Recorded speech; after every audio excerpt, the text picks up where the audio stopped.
This episode is brought to you by Progressive Insurance. Fiscally responsible, financial geniuses, monetary magicians. These are things people say about drivers who switch their car insurance to Progressive and save hundreds. Visit progressive.com to see if you could save. Progressive Casualty Insurance Company and Affiliates. Potential savings will vary, not available in all states or situations.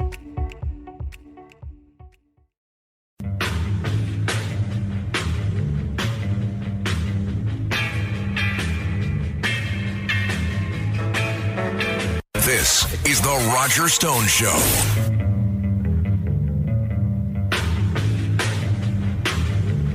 Welcome back, folks. I have breaking news. I have just been informed that there have been shots fired in the area where President Donald Trump was playing golf at his West Palm Beach golf course. The police are seeking two men. They have confirmed that Trump was the intended target, but the good news so far is that the president is unharmed. That's all we know at this moment, but if we learn more, we will certainly bring it to you immediately. My guest now is Senator Tommy Tuberville of Alabama. Coach Tommy Tuberville spent 40 years in higher education as a college football coach, including stints at the University of Miami, Texas A&M, Ole Miss, Texas Tech, and Cincinnati. In 1998, Coach Tuberville was named head coach at Auburn University in Auburn, Alabama, where I'm told they take football very seriously in Alabama. He coached for 11 years. He led the Auburn Tigers to 5 Western Division titles and 1 SEC championship, and he was named the 2004 National Coach of the Year.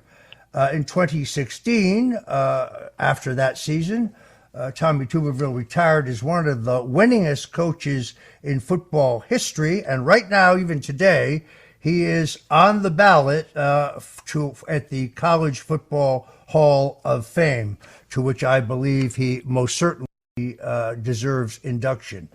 But uncontent to sit on the sidelines, giving out what's going on in the country, this non-politician decided to run for the U.S. Senate in his home state, came out of nowhere to win, and today he is on the front lines fighting for America. Senator, thank you so much for joining us on the Roger Stone Show.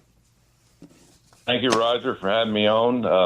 I was sad that what I just heard you say as we started out this conversation about the shots at President Trump. I played golf with him many times at Mar-a-Lago and West Palm, and he's got huge brush hedges around the entire course, and also he has Secret Service everywhere. And so, but it's sad to see and hear that another attempt on his life, and it just goes to show you how crazy our country is turning. It's deeply, deeply disturbing. I've kind of expected this. I've been praying against it. I've been urging my listeners to pray against it, to pray for the president's safety. Obviously, we need a lot more answers, but we still don't have enough answers regarding Butler, Pennsylvania. Learning this week that a majority of those in the president's detail were not actually Secret Service employees, but indeed came from the Department of Homeland Security, where they'd had an only 2-hour tutorial online in executive protection. We know that the state, local, and Secret Service knew there was a man with a gun inside the perimeter for 92 minutes. He'd actually been seen using a range finder, yet no one informed the president or his immediate detail, and he wasn't evacuated as the Secret Service protocols would have required. It's very disturbing. The House Republicans have announced an investigation, but I see most of the facts being ferreted out by members like Corey Mills of Florida and Clay Higgins of Louisiana, and of course your colleague Senator Hawley, all of whom I think have been courageous in their independent efforts to get at the truth. Deeply, deeply disturbing. Well, Senator, I want to ask you, how do you like the U.S. Senate? It's got to be quite a change from what you did before. Here's what I observed when I worked on Capitol Hill. I now know the difference between a cactus and a caucus. You know the difference? In a cactus, all the pricks are on the outside. That's a good one. I'll have to remember that, Roger, but you're exactly right. I didn't know what to expect. I'm not a lawyer. I'm an educator. I spent all those years in coaching, but also education. And one of the reasons I ran, Roger, because I saw the last 15, 20 years how our kids are not being educated. They're being indoctrinated. I saw the things on hundreds and hundreds of transcripts that I'd go through every year as recruiting players. And I'd go into schools, high schools. We're losing. There's no respect for the teachers anymore. It's just absolutely a shame. So when I got out, I didn't serve in the military. I barely missed Vietnam. My dad was career military, and I felt an emptiness. So I said, I'm going to run for an office. And so I ran for the U.S. Senate. I beat a sitting senator, Democrat senator from Alabama, which I don't know how he ever got elected, but he did. And so I've been up there now 3.5 years, but I've been very disappointed, Roger. I really have. I've been disappointed in the things that we don't fight hard enough. We don't fight back. Our whole country is run by the mainstream media. We have a group of progressive communists on the left that are trying to control our country, trying to tear our Constitution down, invade our country with foreigners, take over our elections, and what do? They point to the Republicans and the true Americans in this country as the ones that are causing all the problems, which is totally wrong. So it's just absolutely amazing what I've seen since I've been up there 3.5 years. Mic check. 1, 2. Are we recording? Hi, I'm Michelle Bernstein, an award-winning chef, restaurateur, and mom. I have a lot on my plate, including my psoriatic arthritis symptoms. That's why I was prescribed Cosentyx. It helps me move better. Cosentyx secukinumab is prescribed for people 2 years of age and older with active psoriatic arthritis. Don't use if you're allergic to Cosentyx. Before starting, get checked for tuberculosis. An increased risk of infections and lowered ability to fight them may occur, like tuberculosis or other serious bacterial, fungal, or viral infections. Some were fatal. Tell your doctor if you have an infection or symptoms like fevers, sweats, chills, muscle aches, or cough, had a vaccine or plan to, or if inflammatory bowel disease symptoms develop or worsen. Serious allergic reactions and severe eczema-like skin reactions may occur. Learn more at 1-844-COSENTYX or Cosentyx.com. Ask your rheumatologist about Cosentyx. Senator, here is some more details. CNN now reporting that the shots were in fact intended for President Trump. Authorities recovered a backpack with a GoPro camera and an AK-47. This contradicts earlier reporting that suggests that this gunfire between two individuals outside the club was not related to President Trump. And Brian Stelter of CNN, affectionately known as Mr. Potato Head, says that officials believe the shots fired at Trump International Golf Club were intended for former President Donald Trump, according to sources familiar on the matter. I salute Mr. Stelter in this case for promoting the truth. This is deeply, deeply disturbing. Again, we will bring you more as we know it. Senator, you have put a hold on the promotion of one of our current defense secretary's top military aides, who they have proposed making the commander of all U.S. Army forces in the Pacific. For those who don't know how the Senate works, a senator can put a hold on a nomination if he has a legitimate reason to do so. We're going to go to a break here in a minute, so we may not get your entire answer. We'll come back to it if we don't. But, Senator, why have you taken this action? Well, there's several reasons, but the main one is what happened last summer, Roger, where basically this general was working with Secretary of Defense Lloyd Austin. Lloyd Austin goes into the hospital for a week. Nobody knows it, but several of the generals around him who are supposed to communicate to the White House and let them know, the commander-in-chief, that, hey, we don't have anybody running the military right now. The Secretary of Defense is in the hospital. Total lack of communication. And I'm not going to give a blanket promotion to someone that obviously dropped the ball. Now, there's a review going on right now, an IG report. When we get that, we'll look at it. And if he's got anything to do with this and dropped the ball, there's no reason to give somebody a promotion that didn't do his job. It's all about merit, especially in the military. So that's one of the reasons. There'll be several other reasons it might pop up.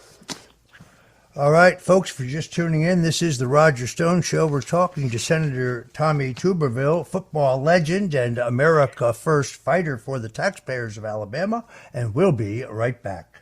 This is the Roger Stone Show.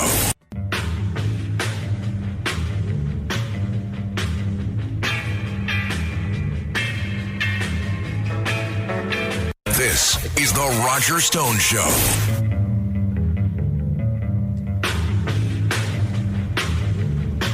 Welcome back, folks. This is the Roger Stone Show. A slight update. We now have news that the Secret Service not only rushed President Donald Trump to safety, but they opened fire on the man they saw possessing an AK-47. Again, we will bring you news as we get it, but the good news is that President Donald Trump is unharmed. Thank you, Jesus. We're talking to Senator Tommy Tuberville, who very quickly got a reputation in Washington and in the country as a common sense conservative, a non-politician who came to the U.S. Senate from athletics rather than coming through the political chairs. And he's gotten a reputation for battling against government overreach, fighting for the unborn, and passionately supporting our nation's law enforcement and military. He is well situated on the Senate Armed Services Committee, the Agriculture Committee, the Veterans Affairs Committees, among others. I sleep better at night knowing that non-politicians like Tommy Tuberville are in the U.S. Senate. Senator, I read that we have just given an extraordinary new tranche of money to Ukraine for the war in Ukraine. I am increasingly skeptical that this war is winnable, but $700 million in new aid for our energy grid, which is interesting because just in the last week, a number of people like Kash Patel, the former chief of staff of the U.S. Defense Department, former national security assistant to President Donald Trump, have said that our own power grid is extraordinarily vulnerable to hacking, vulnerable potentially to attack by terrorists, vulnerable even to inclement weather, yet we're shipping $700 million to Ukraine. What is your thinking on this war at this point, Senator? Well, first of all, we can all remember Barack Obama sending pallets and hundreds of millions of dollars over to the Afghanistanians that were sent over in the middle of the night, wrapped in plastic, and who knows where that money goes. Well, same thing's happening here. We're sending $700 million on pallets of cash to the Ukrainians, which I have not voted to send one dime over there. I know they can't win. This was all set up by Victoria Nuland, Barack Obama, all the people, these neocons that think that Ukraine can beat Russia. The problem we're having now, after getting 500,000 or 600,000 Ukrainians killed, is they're about to start a world war. Now Joe Biden and Blinken, these people that I don't know what they think they're doing, but they're allowing the Ukrainians to shoot long-range missiles into Russia, and Vladimir Putin's not going to put up with that very long. But no, our foreign policies right now are just going every which way. We're looking down the barrel of a gun, Roger, with a lot of different things. Been on the Armed Services Committee. I see a lot of this going on. But again, as you said, our power grid needs work. Our water systems need work. We are cutting back on oil and gas production. It's a travesty of what the Biden administration's done to this country. It's making us poor and poorer and making the other countries like Iran, Venezuela, Russia, making them richer and richer. And I don't know, that it seems to me like that's the plan of the Kamala Harris, Biden, and Obama regime, and they're putting us all in harm's way.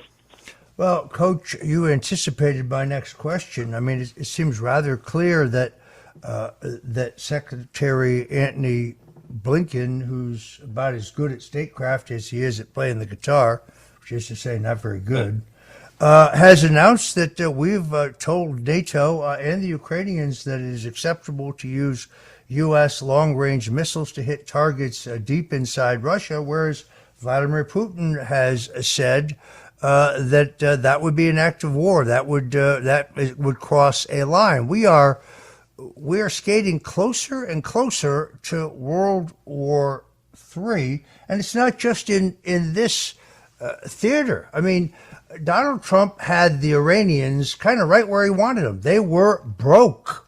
The sanctions he put on them were so strict, so harsh, even the Chinese would not buy oil from them, which meant that they had no money to finance their nuclear weapons development program, no money to subsidize terrorism by Hamas and Hezbollah, no money, therefore, to finance the attacks on Israel. The idea of rearming, of unfreezing $190 billion in assets for the Iranians, who, before they get the money, promise they'll use it for humanitarian purposes, and after they get the money, say, hey, this is our money. We'll do anything we want with it, we like. What kind of foreign policy is this? It just makes very little sense to me. It's insane. Like I said, we're making our enemies richer. We're making our allies poor. We're not standing behind our allies. Again, this Ukraine-Russia war shouldn't be going on. There's not one person in this administration, the Biden, Kamala Harris administration, that knows how to negotiate anything. They're afraid to talk to Vladimir Putin. But they will stand back and let the Ukrainians get killed, destroy their country, and at the end of the day, they're going to have to negotiate. President Trump will get us out of it once he gets elected.